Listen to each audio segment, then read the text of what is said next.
One of the most wonderful aspects of stay at VR's residential program is a lively, breezy, wonderful campus.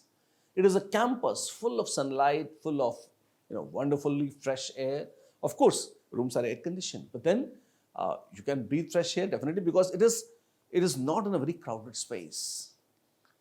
Fresh air, fresh water, bright sunlight, these are essential ingredients for a child's happy life, although they are very fundamental, very basic, very obvious. Unfortunately, in today's modern world, these are not things which are so obvious and so easily accessible to every child. I'm very happy to say that our children would definitely enjoy a great campus of this kind.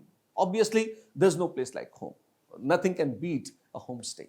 But for learning, if you're outside your home, this is the next best home you can get. Our rooms in which the students are going to live are large, spacious, and airy.